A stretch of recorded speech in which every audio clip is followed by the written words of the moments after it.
Now, we do know that Jeffrey kept a very low profile. His neighbors described him as being really quiet, somewhat odd, but not dangerous. Even when they complained about smells coming from the apartment, it really wasn't even enough to raise red flags. Jeffrey was able to get away with his crime for years, partly because he didn't fit the typical monster stereotype. Like I said, he was average looking. He just was another guy in the crowd, very quiet, certainly no one that you would think in your mind that's a murderer. The disconnect between his mild-mannered personality and his violent acts left people shaken.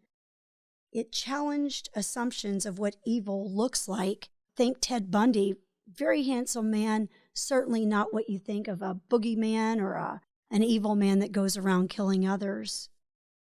Jeffrey was much the same way. Once he was finally caught, police even noted, as did media, how polite and composed Jeffrey was. He didn't try to fight the arrest.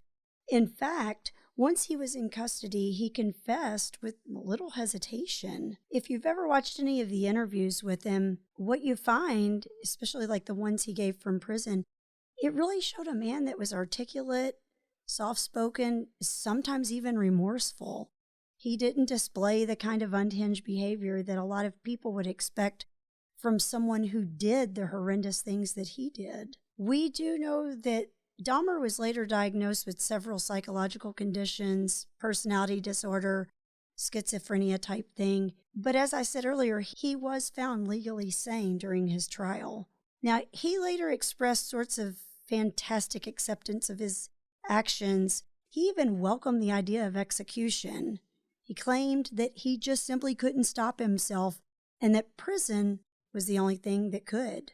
These psychological and social factors created a perfect storm. Dahmer just wasn't a madman. He was deeply disturbed and profoundly isolated as an individual who hid terrifying impulses behind a quiet face. Jeffrey's trial began in 1992, and he pled guilty but insane. The verdict, however, was found that Jeffrey was legally sane, and he was sentenced to 15 consecutive life terms, which equaled 957 years. Good deal. Well, I think people know what we're talking about then. They've got a good feel for it. So, again, this whole show is called Three Things.